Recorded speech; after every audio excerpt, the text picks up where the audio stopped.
warahmatullahi wabarakatuh. This is Ariba from Iman Power. Super Mario was my favorite game, one of my favorite games when I was a little kid. Now Super Mario didn't quite look like what it looks like today. A little bit, but not exactly as it is today. But one thing was common, and which is in a lot of games, and it's called the bonus levels. So a lot of games have these bonus levels where you go and try to collect as many coins or health or wealth or points or whatever is important in that game. You have an opportunity to collect many of them in a time limit generally. And the good thing about it is there are no enemies. There are like hardly any danger there. Enemies aren't generally in most games on there. So you have a time limit and you have these things spread and you need to jump up here and there, look for it here and there. Do your best trying to collect as many as you can in that little bit of time that you have. And the enemies aren't there, the danger is generally not there. Not all games, most of the games. So what would you call somebody who comes to a bonus level and is like, go slowly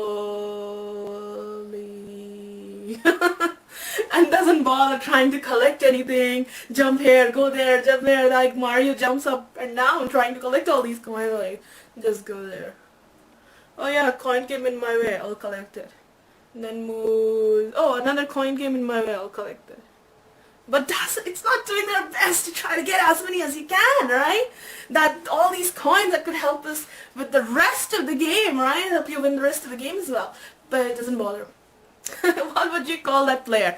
A total loser, right? Doesn't know how to play the game. All these coins could help in the rest of the game. What a loser. Doesn't know how to do it. That's sort of what Angel Jibreel alayhi salam called somebody who comes to Ramadan and doesn't make use of this opportunity of this bonus month we have to seek the forgiveness of Allah subhanahu wa ta'ala. Somebody who lives through the entire month of Ramadan and doesn't get the forgiveness of Allah subhanahu wa ta'ala. He says, what a loser this person is. Don't you think? We lived through it and we've lost it. May Allah protect us and help us not be one of those people. Now, if we are smart, we will work hard, jump, just like Mario is jumping and everything, trying to collect as many. We would work hard, use every opportunity we have, the night prayer, the tarawih, the charity, the fasting, the good deeds, do everything we can to gain as much good deeds, to seek forgiveness from Allah, to make du'as, use everything. And just like the bonus levels, the enemies are locked, right? In Ramadan, the devils are locked, our enemies on there. It's just bonus points for us. Every deed is rewarded multiple times. And that's going to help us with the rest of our lives as well. So I hope you're going to do your best collecting as many good deeds as you can this in Ramadan. When we are fasting, and maybe you see a chocolate cake or some ice cream, or maybe your stomach growls really loudly, or your mouth is really thirsty, or it's really dry, and you just want to have something. But you stop yourself like, no, I can't have that yet. I have to wait. Why do you stop? What stops you? Why do you stop? You remember, I am fasting. Why? For the sake of Allah. What stopped you is your belief in Allah subhanahu wa ta'ala. You believe Allah has ordered you to fast, you're fasting, and now that you're fasting, you don't eat. Right? It is your fasting, you're not eating, that thing is proof of your belief in Allah subhanahu wa ta'ala. It is proof of your belief that Allah is going to reward you, that Allah is watching you right now. It is proof that you do believe that Allah is always watching you. Right? It is proof of your love for Allah subhanahu wa ta'ala. That's why you're doing it, right? It's proof of your belief in Allah subhanahu wa ta'ala. Your fasting is your proof for your belief in Allah subhanahu wa ta'ala. Now during the fasting, another thing that happens when we stop ourselves, like, oh, I want to eat, and we stop ourselves, we think of Allah, and Allah is on our mind. Then another time something happens and Allah is on our mind again. So a lot of the time when we feel hungry and throughout the day, Allah is on our mind automatically when we are stopping ourselves. Like, oh, I'm hungry. Why am I not eating? Oh, I'm fasting. Okay, Allah, right? We are thinking about Allah a lot during our day. And so we become more conscious of Allah subhanahu wa ta'ala. Normally during your usual day, you go to school, play, and this and that, we forget about Allah subhanahu wa ta'ala. We only remember Him when we have to go to the mosque or some class, or you have to pray. But during the fasting, even when you're sitting in a classroom, math class, you're still thinking, if you have stomach growls, you think about Allah. I'm fasting. So Allah is on our mind a lot more. It makes us a lot more conscious of Allah subhanahu wa ta'ala.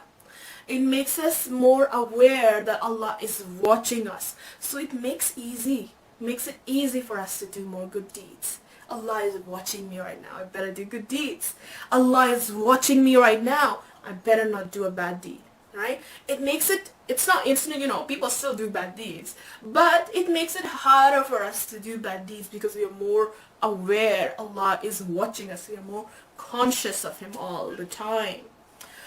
So you will see that your annoying sibling is probably a little less annoying in Ramadan, because that's how it's happening to all your family, right? Everybody's more conscious of Allah subhanahu wa ta'ala. So in Ramadan, it becomes easy for us to do good deeds and harder to do bad deeds. And shaitans are locked away. But you know what? Before they went away, they worked really, really, really hard on trying to get you into lots and lots of bad habits. Last 11 months, they have been working to drag you down, right? Building bad habits in you, making you do all kinds of sins. Now in Ramadan, you're trying to clean that off. You have to replace all those bad habits with new good ones. Don't just stop the bad habits. Replace them with a good one. So in place of the bad habit, put a new good one to replace it. So now when shaitans come back, next month they'll be like, whoa! What happened? Right? They look at you like, what? All our hard work. Where are all those bad habits that I built in you? Right? They're all gone. And in place of them are these beautiful new habits you have. What are those bad habits that you have? What could be the good habits that you can place in their place?